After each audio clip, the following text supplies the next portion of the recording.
I'd like to thank the Dean, who has to go to another meeting, and also Richard and Michael for inviting me to come to Vanderbilt. And am I on?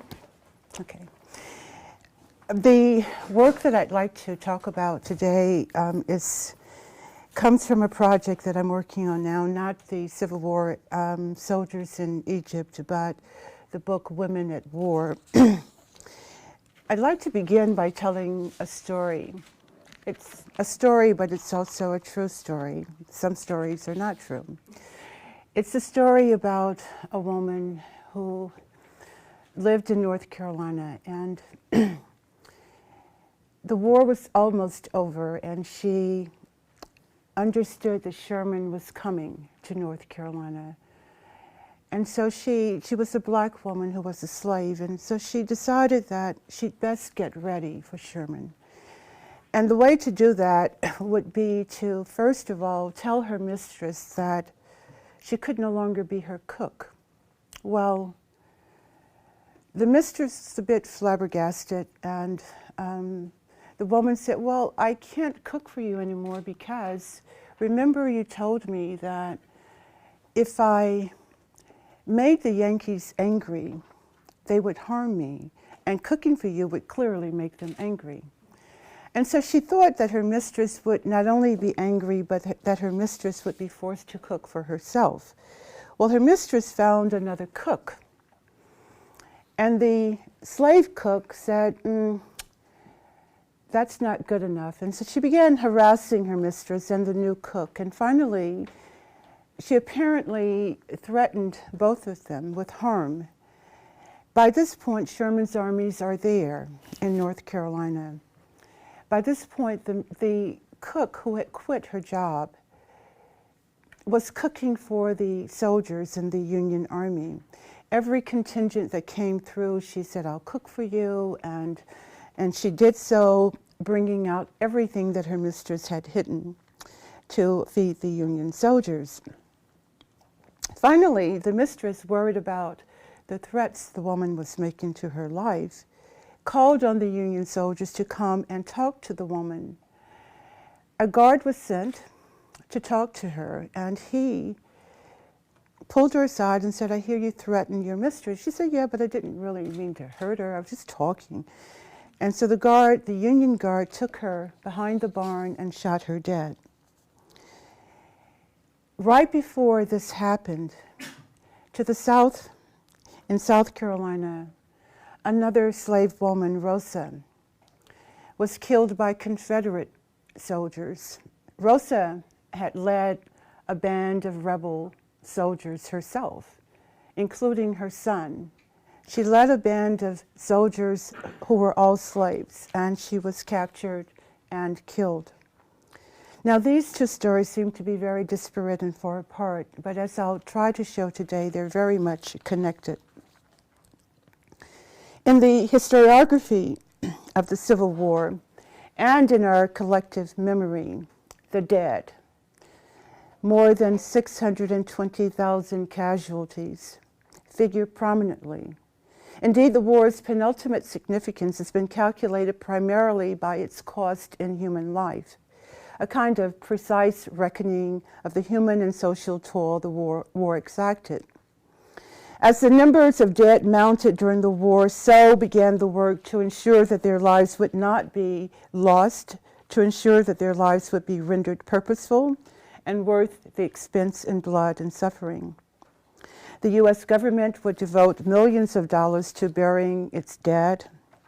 Ordinary Americans would join in this effort by building monuments and gathering on Memorial Day and other occasions to honor the ground these men fell on and the men themselves. All of this testified to a resolve on the part of Americans to not forget. The meaning of war, as Theophilus writes, had come to inhere in its cost. The nation's value and importance were both derived from and proved by the human price paid for its survival. Some Americans, of course, drew deeper lessons. For Frederick Douglass and many others, the meaning of the war rested in abolition. There could be, Douglass argued, no war but an abolition war, no peace but an abolition peace. Nothing analogous to the old Union, he wrote, would do. Only emancipation would address what abolitionist Sarah Redmond called, quote, the great crime of our age. In the end, however, in mourning and celebrating the Civil War dead, Americans focused on the battlefield, cast as a racially gendered space of men and guns. Initially, neither the narratives of Union victory nor Confederate defeat took into consideration the price Black people had paid. In time, decades later, the sacrifices of Black men would be added to the narratives of death and dying that symbolized the cost of union and freedom. But Black women remained outside this narrative. They remained among the Civil War's unacknowledged list of casualties. It's unaccounted for. Even when scholars of the Civil War return to the story of women's participation in the war as spies, nurses, clerks, and so on, and to the home front more broadly with greater analytical sophistication, the story of Black women remained marginal. So I want to focus this talk on one aspect of Black women's experience, violence. Neither masters nor mistresses nor Union nor Confederate soldiers, neither missionaries nor Treasury or other agents of the federal government could fail to take note of the fact that Black women and children were being re-enslaved and killed on the war's battlefields, nor that many contraband camps and plantations leased by the government had become battlefields. Though publicly unaccounted for, the wartime violence suffered by Black women and children was a very public affair. In the end, the human price paid for the nation's survival far exceeded that 620,000 with which we're so familiar, and its survival rested on the cost Black women and children paid as well. So I want to do some accounting, a partial accounting. This partial accounting is about enslaved women who won their freedom but lost their lives and their children to military fire and battlefield disease, about women and children who died from wartime atrocities and suffered the violence of re-enslavement. My work is also about battlefields, that supposed space of men and guns, and battlefield plans where women were or not supposed to be, but on which they died. It is also about questions of citizenship and asylum. Black women's experience of the war was inextricably linked to the battlefield, to its mapped and unmapped spaces. A key operating assumption of warfare is that mapped lines that commanders and cartographers draw delineate the borders of the field of battle, the fixed spaces where soldiers and guns and death happen, separate and apart from civilians. Yet we know that warfare is not a set piece bounded by fixed borders. We know that its instruments are not limited to guns or other weaponry. In a very important sense, the very term battlefield is a misnomer. Military lines are always in flux. New offensives, victories, and defeats, and even soldiers on the march redraw, erase the most carefully mapped lines, collapsing the theoretical distinction between home front and battlefront in real time. Sherman's famous march to the sea, for example, was in a sense battle-free, void of interest to the soldier, one officer wrote. Sherman did not wage any fixed battles between Atlanta and Savannah, but for Black and white Georgians in his path, the very sight of an army of 60,000 men rolling out of Atlanta across Georgia at the pace of 10 to 15 miles a day, across 60 miles, and accompanied by thousands of wagons of supplies, would have suggested very much a battlefield. The burning of bridges and corduroy roads, houses and depot and railroads and bridges and everything that would burn. The foraging on the country made a battlefield of every place the army touched. Merely marching his army through enemy territory was ample demonstration not only of its destructive capacity, but that capacity realized. The line that supposedly separated the battlefield of men and guns from the home front of women, children, and the elderly, without guns or battlefield plans, famously collapsed during Sherman's march. But I want to argue that it had already less famously collapsed long before, in refugee camps, and on abandoned plantations. For enslaved women, the battlefield proved to be borderless, and it proved to be everywhere. It was the military front and the home front and every space in between. It was the contraband refugee camp and the federally sponsored plantation where they were put to work collecting and growing cotton and sugar. It was the coffles attached to Union lines on the move. The violence included displacement and eviction, re-enslavement and massacre, exposure to new disease environments, family separations, and a growing population of orphaned children. As it was for soldiers, for Black women, it was a multiple and ever-shifting battleground. As enslaved women moved to the rhythms of massing armies, the decrees of governments and commanders, the flight of slaveholders from invading armies, and most importantly, their own determination to make political claims of a nation that refused recognition to them, either as citizens or worthy allies. From this perspective, I argue the battlefield constituted arguably the primary experience of Black women during the Civil War. The war began, of course, on embattled ground, in the warlike experience of slavery. The separations and dispersals of Black families and the violence and unnatural death were inherent components of slavery. But while the institution of slavery was inherently violent, its violence had not generally extended to mass executions, except in times of major insurrections. And those executions normally did not target women and children. The Civil War would extend the battlefield and raise the violence and the injuries to new heights. Setting their sights on Union lines where they believed freedom lay, or at least asylum, tens of thousands of Black women and children fled. By the war's end, they constituted the largest refugee population in the United States. By the war's end, they had experienced collective violence on a scale unprecedented in their history on the North American continent. The result was a humanitarian crisis of staggering proportions. From the moment they began their journeys as fugitives, the odds against Black women were extraordinarily high. Compared to white women refugees, their race and statelessness made them more vulnerable in every way. They were more likely to move in hostile enemy territory and on foot. They were more likely to be fleeing toward rather than away from the battlefield. Lacking any rights to citizenship, they had no government to which they could appeal for their claims as women or eventually either as the wives of Union soldiers. So nothing or little changed, rather, after the passage of the First Confiscation Act, the Second Confiscation Act, the Militia Act of 1862, the Article of War of 1862, or even after their husbands, fathers, and brothers became soldiers in the Army of the U.S. Once in Union lines, Black women faced inept or uncaring commanders and soldiers. They faced contraband policies that varied in their interpretation and their implementation from one command to the next.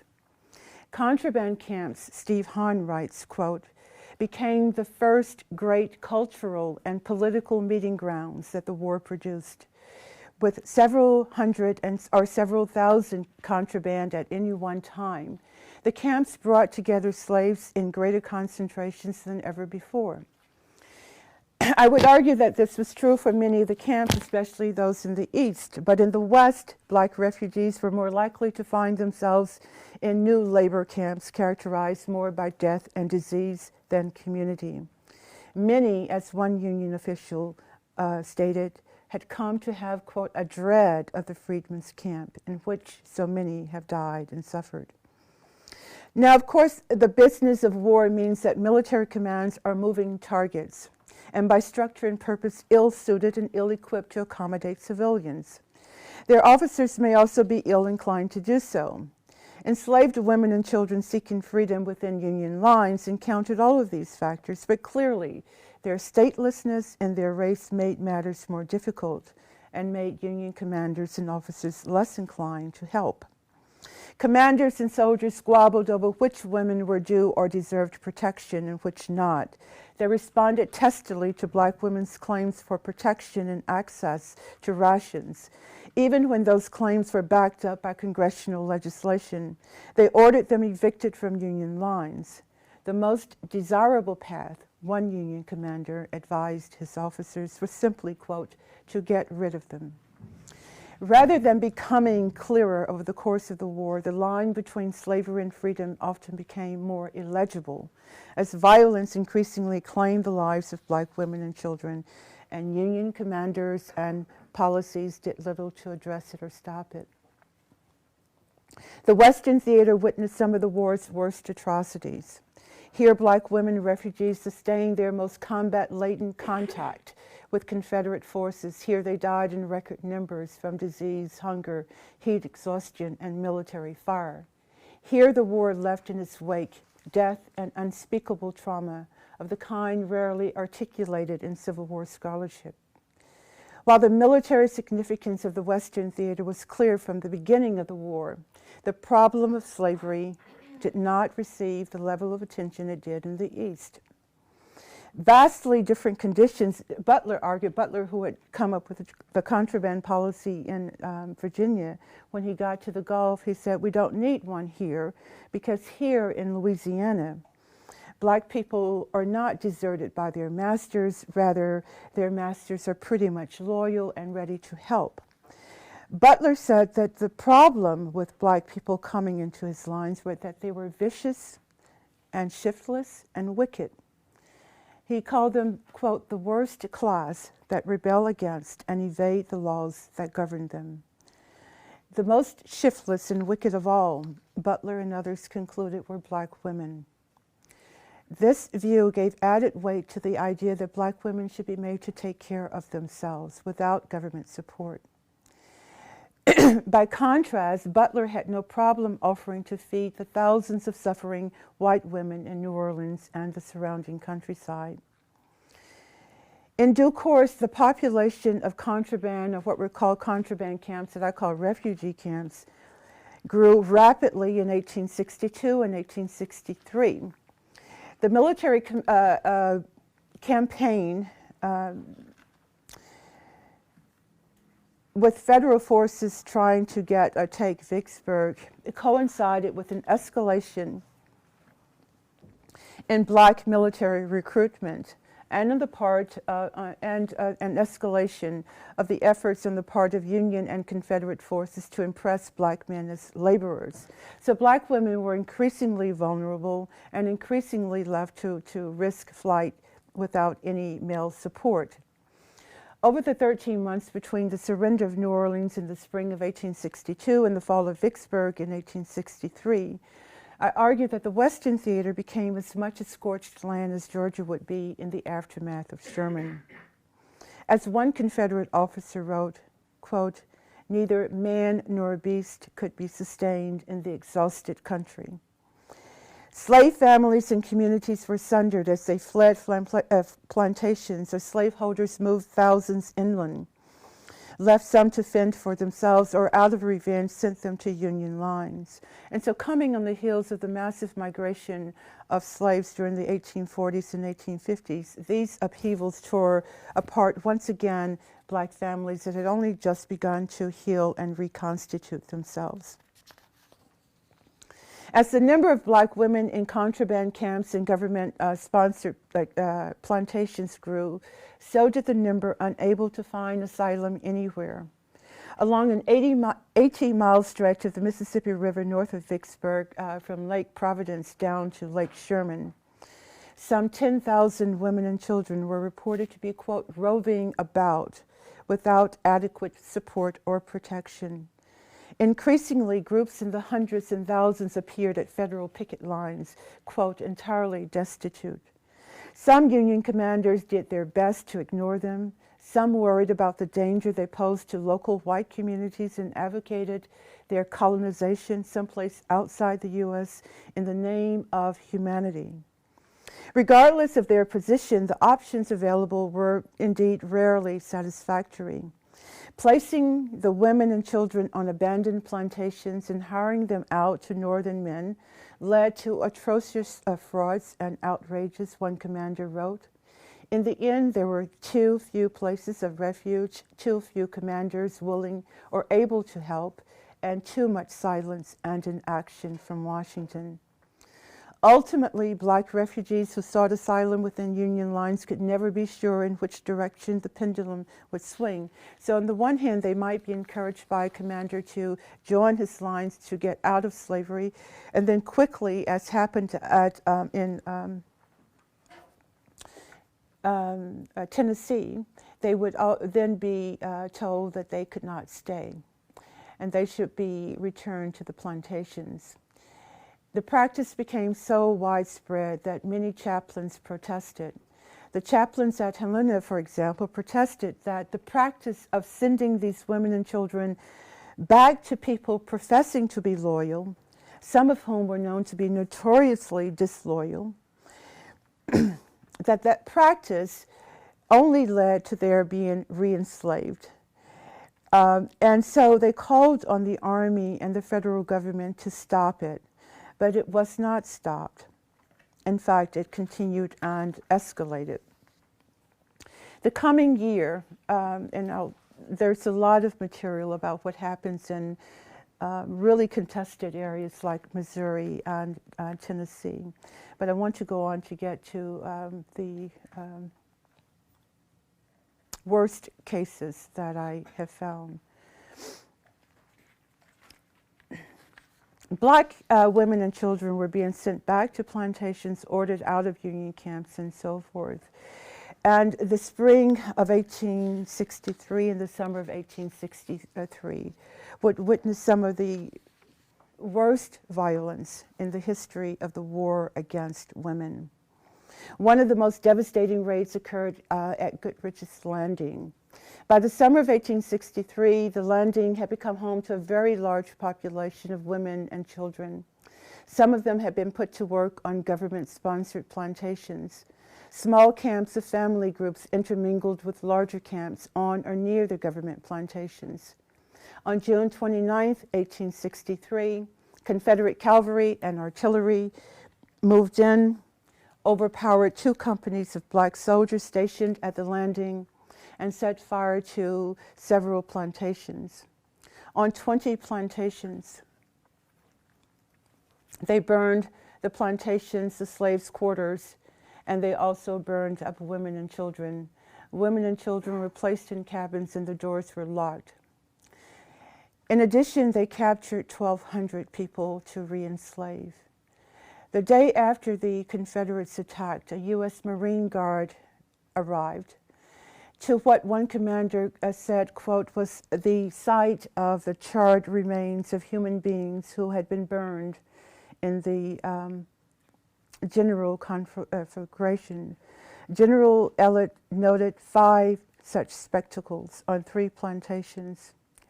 A report 2 days later by another Union colonel, reported what he called scenes of a character never witnessed before in a civilized country, such as the pen fails to record in proper language. Colonel Naismith said they spared neither age, sex, nor condition. In some instances, the Negroes were shut up in their quarters and literally roasted alive. The charred remains found in numerous instances testify to the degree of atrocity such as has no parallel in either civilized or savage warfare. Young children, only 5 or 6 years of age, were found skulking in the cane brakes with wounds, while helpless women were found shot down in the most inhumane manner. The whole country was destroyed, every sign of civilization given to the flames. The massacre at Goodrich's Landing was not the first such attack on government plantations, nor would it be the last. Three weeks earlier, on June 4th, a Confederate force of 60 men attacked a settlement at Lake St. Joseph, capturing and re-enslaving 60 women and children. In the following days, another raid, 50 miles downriver at Milliken's Bend, where hundreds of refugees had gathered, The same Confederate force that attacked the landing attacked at Milliken's Bend on June 7, 1863. A Confederate Texas infantry brigade of 2,000 men attacked the Union garrison station there of 500 black soldiers.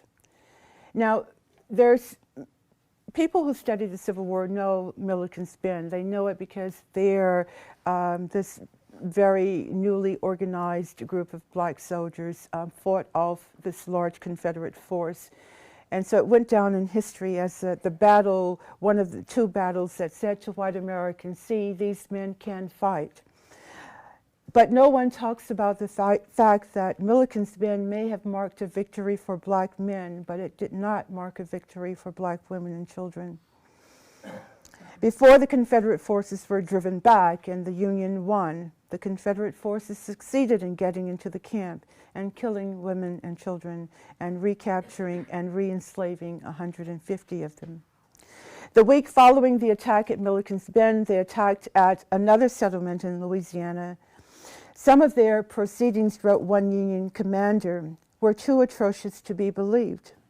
In late June, they attacked another settlement at Mound Plantation, Louisiana.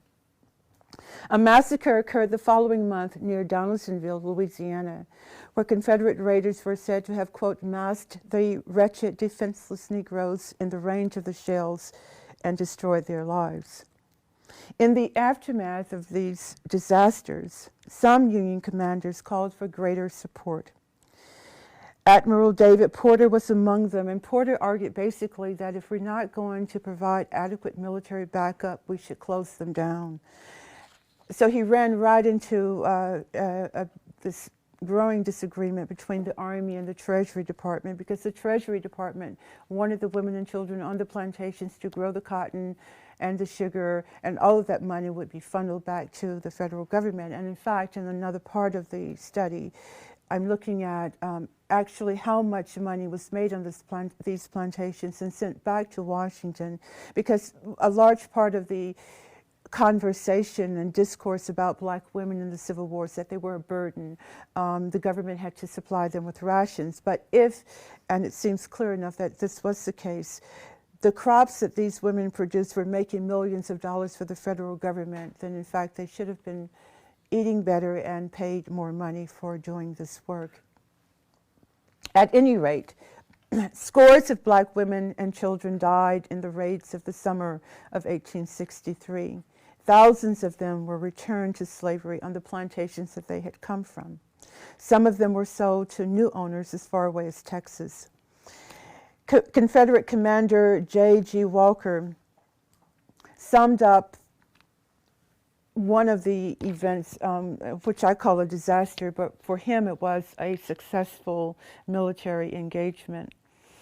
In Walker's report, he wrote, since the date of my last report, the forces under my command have broken up the plantations engaged in raising cotton under federal leases from Milliken's Bend to Lake Providence. We have captured 2,000 Negroes and restored them to their masters. And he goes on to talk about the fact that some of them they did not restore, but actually destroyed or killed. With Northern military officials focused on ridding their lines of black women and children, and the Treasury Department on using those same women and children as workers, the freedom and safety of black women and children remained tenuous and contingent. Yet despite the raids, despite the re-enslavement and the violence, the federal government determined that the operations in 1863 were, quote, a complete success, and made plans to expand the operations in 1864 with basically the same results. In early 1864, guerrillas attacked again and again, re-enslaving hundreds of people, raping women, and killing others. At Mark's Mill, another battlefield known to scholars of the Civil War, but not discussed as a place where black women were massacred. Over 100 black women were massacred on the battlefield at Mark's Mill, Arkansas, for example. That battlefield, wrote one commander, was sickening. And this comes from a Confederate commander. He wrote that despite his efforts, no orders, no threats, no commands could restrain his men from vengeance of the Negroes. They piled them up in great heaps in the tangled brushwood and upon the muddy and trampled road. A Union officer reported a large number of them had been inhumanly butchered. That fall, following a raid on another plantation, another 200 refugees were captured. Summary executions were also not uncommon. Ordered by his commander to execute 4 refugees, a soldier sitting on his horse simply shot them down, as the report describes as, quote, so many pigs. Recalling the experiences of 1863, the punishing raids repeatedly upturned already makeshift communities. Reverend Fisk, A.S. Fisk, sent by the Western Sanitary Commission in 1864 to investigate, found that the federal government had leased 400 plantations. Only 165 of those were still in operation because of all of the raids. And from the 95 safest of those 165, Confederate raiders had taken 1,000 people and resold them into bondage. Federal response remained haphazard. A year after the Emancipation Proclamation, some Union soldiers and commanders still evinced a poor grasp of what policy they were supposed to adhere to. What are we to do with the women and children? That was not an uncommon question that moved up the chain of command. Some officers and soldiers remained uncertain as to whether they were even authorized to help women and children whose husbands and fathers were in the Army. The War Department's response was often far from encouraging. In one case, the Adjutant General offered this. He said, quote, "The law prohibits their return. It does not provide for their reception or their support in idleness at camps." So into 1864 and 1865, some commanders continued to disregard the law and order women and children out of their lines and returned to slavery. If they were not murdered, disease and exposure to heat and cold took a toll. From throughout the Western theater came reports of destitution, of inadequate housing, clothing, and medical care, of fearful mortality. 2,000 refugees arrived at Memphis during the heavy snowstorm in 1863 without food or clothing. At Young's Point, thousands died in the summer of 1864. So many died that there were too few people to bury them. Refugees sickened, drinking from the poisoned waters of the Mississippi River and the canals of New Orleans, canals and rivers that reeked with scum, and the remains of dead animals, horses, mules, cattle, and the remains of dead human beings. Smallpox, malaria, and other infectious disease claimed additional lives. The region saw a rise in the number of orphan children, and this is really important. In some of the camps that I'm looking at, the majority of the workers in those camps were children under the age of 12 without a mother, a father, a kin of any kind. The movement of the Western armies to the east carried with it the kinds of violence we see in the West and engender new forms. Despite the violence they had suffered, Black people still clung to this belief that the Union Army represented the earthly bosom of Abraham, the dream of Lazarus on Southern soil. For those who fled slavery or were carried out, or those who were still waiting in 1864 for the Army's arrival, the metaphor invoked of the bosom of Abraham invoked the power of God and God's retribution.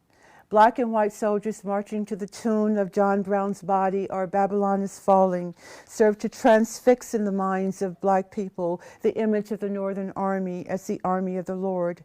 But it was not always the army they got. The slaves one slaveholder reported happily were mystified by their treatment at the hands of federal soldiers. Very soon, he wrote, they began to whisper that the said Yankees were only Southern men in blue clothes. The true Yankees had not yet come. The sense that the true Yankees had not yet come would define much of the reaction of enslaved people in Georgia. Sherman made his victory march through the state.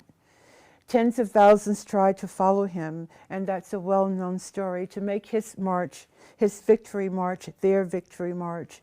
Many of these people had been hemmed in by Confederate military presence prior to Sherman cutting his path through. And so when he comes through, they are eager to follow him, but he is not eager to have them. They persist despite the ill treatment they receive. They persist despite the threat of capture and re-enslavement. They persist despite the threat of death at the hands of Confederate forces pestering Sherman at his rear and front. But Sherman, of course, orders his commanders to discourage them from following him. In a letter posted private and confidential, General Halleck, who was then Chief of Staff, wrote Sherman and to talk about the rumors that were circulating in Washington of the general seeming disregard for the humanity of the fugitive slaves. Halleck wrote, that while Northerners were cheering him, especially after he took Atlanta and then Savannah, his handling of black people, or what Halleck called the inevitable Sambo problem, threatened to mar the military achievement. Halleck wrote, quote, "They say that you have an almost criminal dislike to the Negro, and that you are not willing to carry out the wishes of the government, but repulse him with contempt. They say that you might have brought with you to Savannah more than 50,000, thus stripping Georgia of that number of workers. But that instead of this, you drove them from your ranks, prevented them from following you by cutting the bridges in your rear, and thus caused the massacre of large numbers." Halleck reminded Sherman that the war was different now, that a transformation had taken place in Northern sentiment, that slave emancipation now stood at the center of Northern military and political agendas, and he asked him to reopen his line. Sherman, of course, did no such thing. Looking at the command reports from Sherman's officers, we see why Halleck was so concerned. Eben White, regimental captain of the 16th Illinois Infantry, reported that in response and in obedience to stringent orders, he had stopped large numbers of women and children, and that of the hundreds that tried to follow him, only 6 made it to Savannah with him. Other regimental commanders reported similar results. Brigade commanders their reports convey even more starkly the deadly impact of Sherman's policy. Brigade General James D. Morgan noted that he had personally prohibited 500 slaves from crossing Buckhead Creek with him. General Slocum estimated that of 14,000 who had tried to follow him at different points, about half made it to Savannah without his help. He said that he left in the rear women and children and the elderly. Some commanders interpreted Sherman's instructions to mean not only that they should not offer assistance, but also that they should not even acknowledge the presence of the slaves. This was General Absalom Baird's response when nearly 700 slaves tried to fall into his lines. He wrote, "I ignored them. Thus, as I gave them no notice, nor exercised any restraint against them, many doubtless disappeared without any account being had of them." General Jefferson C. Davis famously prevented hundreds from crossing Ebenezer Creek by removing the pontoon bridges after the 14th Corps had crossed over. Davis had already signaled his position. The previous month, he had ordered Negro women and children removed from his lines. He called them useless Negroes who were suicide to his mission. Thousands of black people trying to hold onto the lines of Sherman's corps simply disappeared or perished in the swamps and on the roads going to Savannah. Women, children, and the elderly, and men too sick for military employment made up 2/3 of that number. Confederate General Joseph Wheeler, with his cavalry, and Confederate snipers attached to other units, reduced to picking off Union troops, bringing up Sherman's rear, turned to picking off fugitive slaves one by one and in large groups. Wheeler captured 2,000 in one night attack on the 14th Corps. He wrote Wheeler, that is, that he had captured a great many Negroes and sent them back to their owners. Yet despite the energies Union commanders expended in preventing slaves from following them, Sherman was never able to completely rid his lines of black people. His armies entered South Carolina with thousands still following him. Some had come from as far away as Chattanooga and every place in between. But as he moved through South Carolina, he continued to try to get rid of them, and they continued to come. He entered North Carolina still carrying an army of thousands of black people, but his policy did not change, nor its negative repercussions for black people. Sherman's army, of course, was not solely responsible for the violence in the Eastern Theater. That region had witnessed increasing violence in 1864 before he got there. At Plymouth, at the battle at Plymouth in April of 1864, Confederate troops retook Plymouth on that date. The town had been in Union hands for almost 2 years, and it had attracted, naturally, thousands of black people.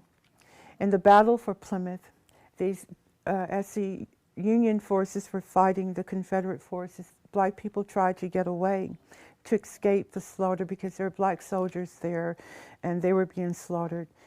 The women and children tried to run for the nearby woods and swamp, but they were pursued by Confederate soldiers. And the reports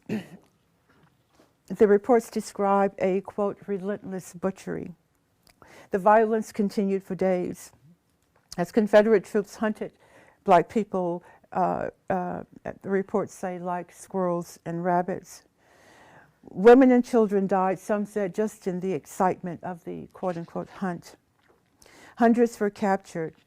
The more fortunate escaped to places like New Bern, North Carolina. In the end, recounting the violence black women and children suffered in the war is one thing. Reckoning with it and the memory, disremembering, and disposal of it, and the conspicuous absence of accountability is another thing and the more difficult task. The cold-blooded murder of 13 white Unionist men and the torture of Unionist women at Shelton Laurel, North Carolina, followed within weeks by the murder of over 100 Unionists at Lawrence, Kansas, like the slaughter of black soldiers on Civil War battlefields, all properly prompted outrage and investigations.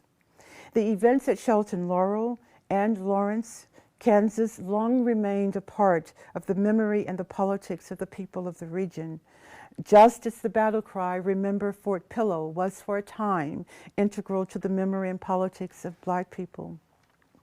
Similarly, Butler's Woman Order in New Orleans and Sherman's order ordering the evacuation of Atlanta became important themes in post-war Southern white thought and mythology. No such memory attached itself to black women who died on the battlefields at places like Fort Pillow, Goodrich's Landing, Mark's Mill, Pineville, Petersburg, and on other Civil War battlefields. The reports of Union commanders entered the military chain of command records. Beyond that, there was silence. Even when stories of Confederate raids that led to re-enslavement or reports of Union soldiers returning black people to slavery made it into Northern papers, they prompted no outrage. A New York Times article on the raid at Milliken's Bend, for example, talked about the success of the raid. And it said that the raid did not turn out to be a very serious affair. It noted that 150 people had been captured and taken by the Confederates. But the readers of the New York Times would have gained no sense of the devastation that actually took place at Milliken's Bend, nor would they have from an 1863 report published in the New York Times. The report talked about how the raids devastated the effort to grow crops. The report detailed the destruction of crops by Confederate raiders. It said nothing about the loss of black life. Lorenzo Thomas's report to the Secretary of War was reprinted also in the New York Times. It was also a document of silences and omissions. Thomas also focused on the economic impact of the raids and Union troop movements. He worried about the men who had leased plantations. He did not worry about the slaves who were working those plantations. He mentioned the attack at Milliken's Bend, but he said nothing about the loss of life there on the part of black women and children. And so I'll conclude quickly here. The Civil War, every school child knows and learns, was the bloodiest war in American history. The narratives of flight to freedom, violence, displacement, and re-enslavement that I'm working on represent the less attended to parts of the story. Black women who were slaves embraced a particular understanding of freedom and of national belonging, or longing might be more appropriate. That understanding led them to believe that freedom was in the offing and that Union forces were its harbingers.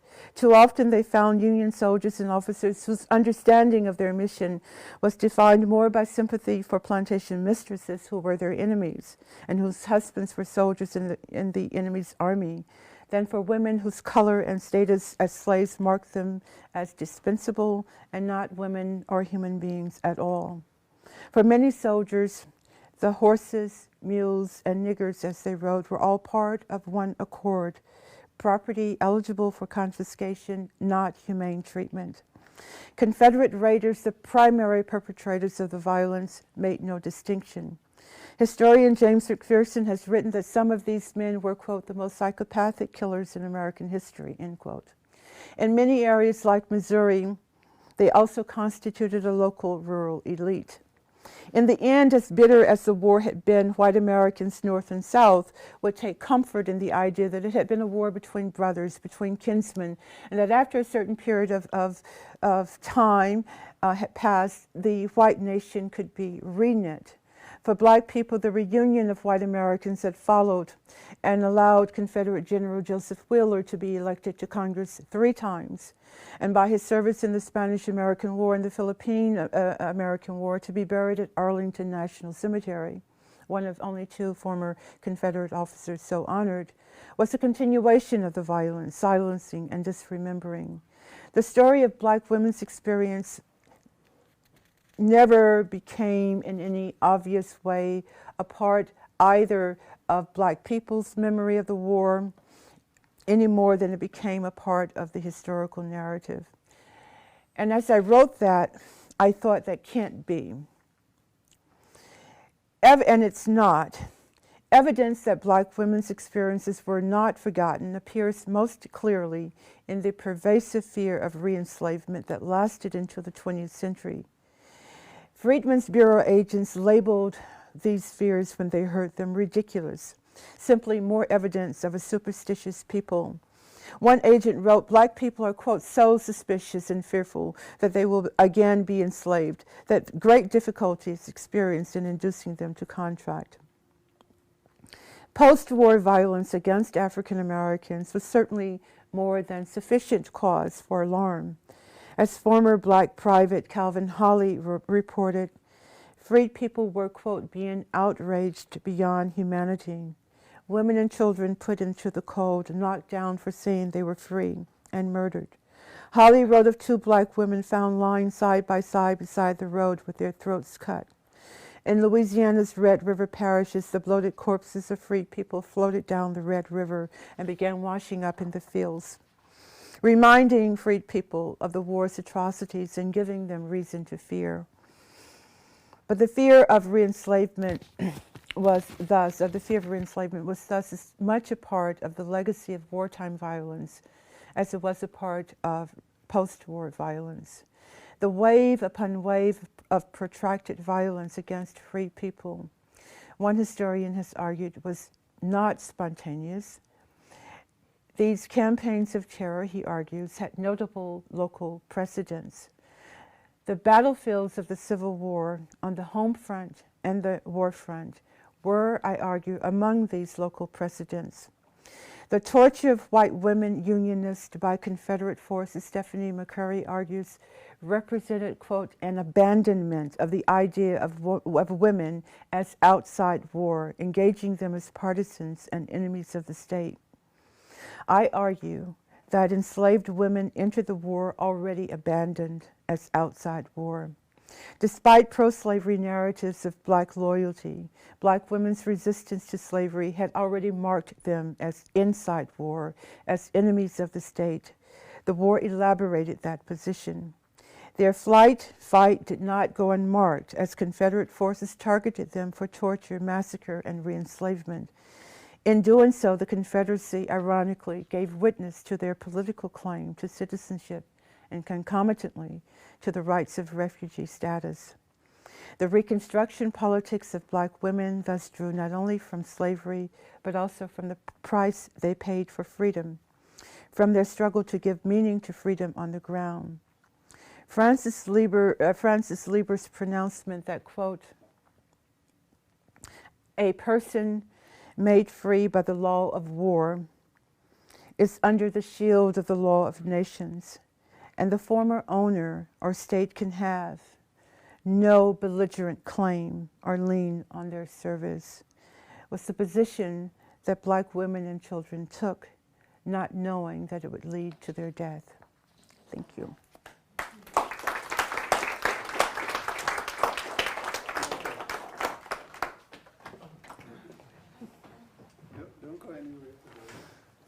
We have time for some questions for Professor Glymph. Does anybody have any? I'm wondering if anyone has done sort of a total of how many black women and children met their death during the war. No. Very rough guess. No, no one has done a total, and I'm counting plantation by plantation because most of the violence did take place in the Western theater of the kind that I've talked about. And so far I've got thousands, and we'll never know because there were not reports everywhere.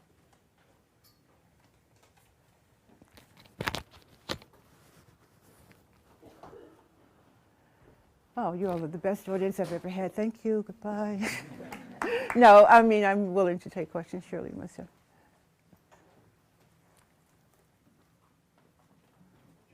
Everybody's freaked out by it. Here, and then I'll come back to you. Yeah. Yes.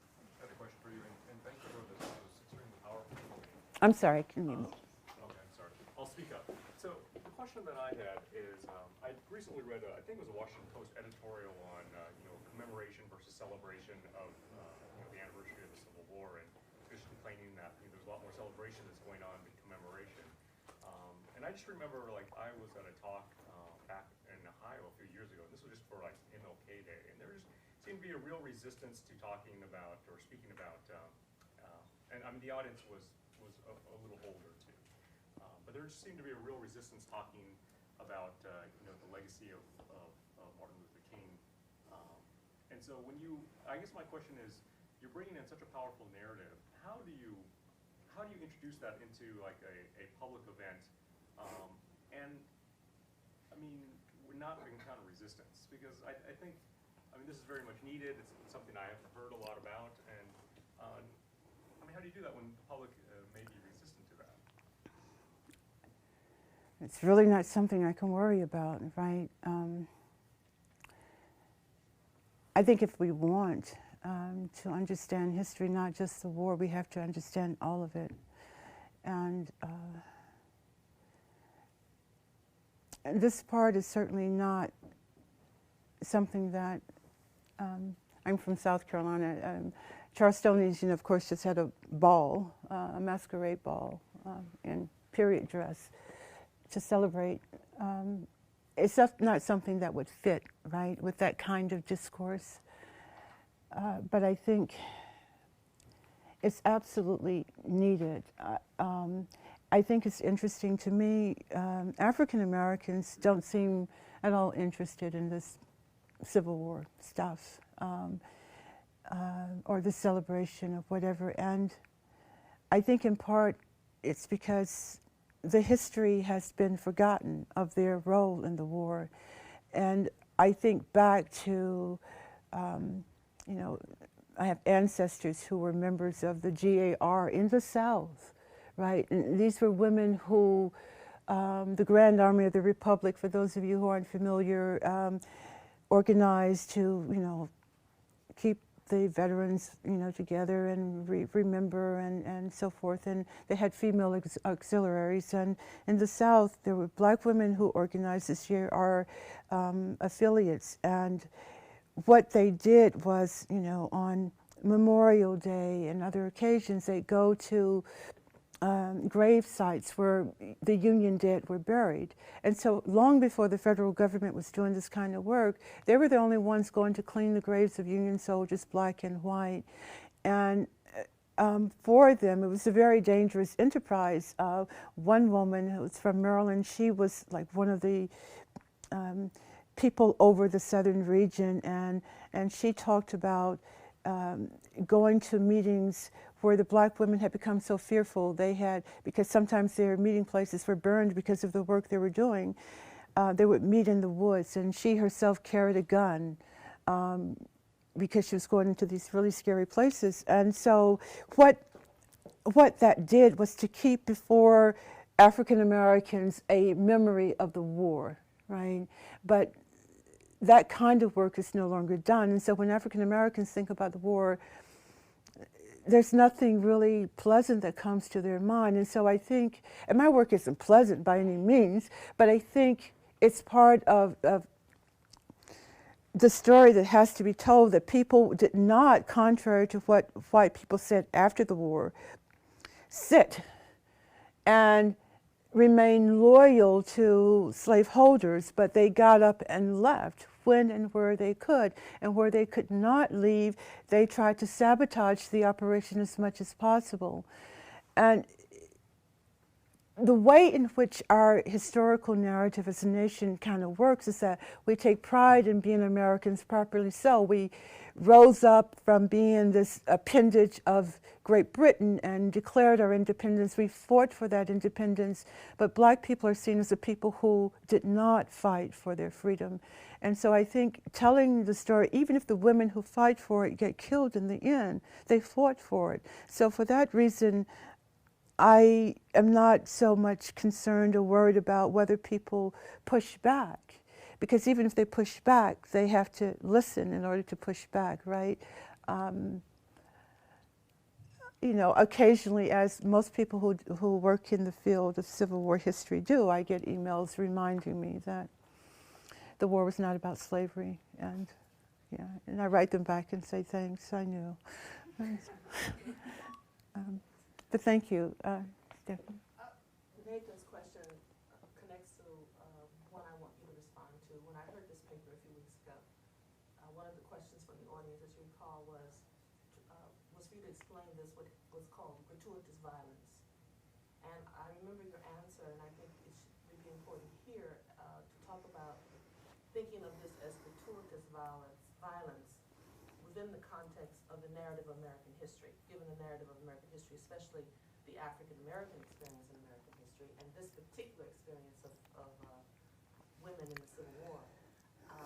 You responded to the question of violence in American history as well, and you said something else about the documents on which this study is based and what you found, and that they were not new documents, and I thought you should bring that up.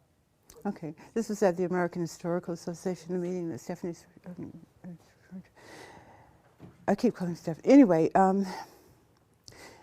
what I think is really interesting is that a lot of the records, particularly for this section of the book, are not new records. That is, they're not records that we don't know about. I didn't go out and find a whole new archive, but rather the archive that I'm using here is the archive that Civil War historians use. It's the OR, the official records of the rebellion.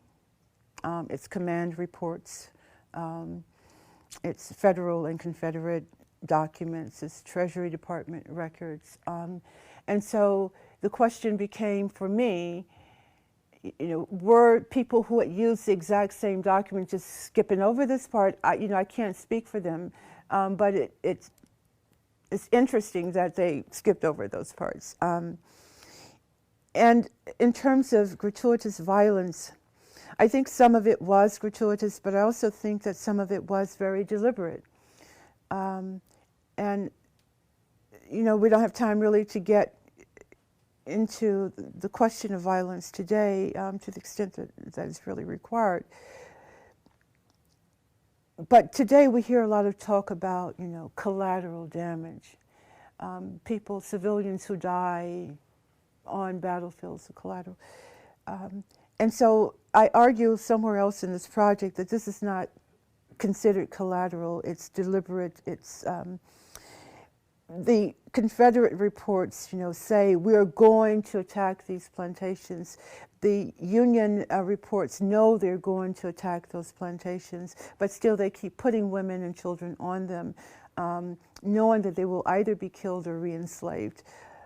And I don't know how to explain that except by the fact that, except to say that these women and children were black and they were stateless. And I'm also trying to work through, and this is really hard, work through what it means to claim asylum at a time in history when we don't have the kinds of 20th century notions of asylum that we have that came in the aftermath of, say, World War II. But I think from the records that clearly these women and children were seeking asylum.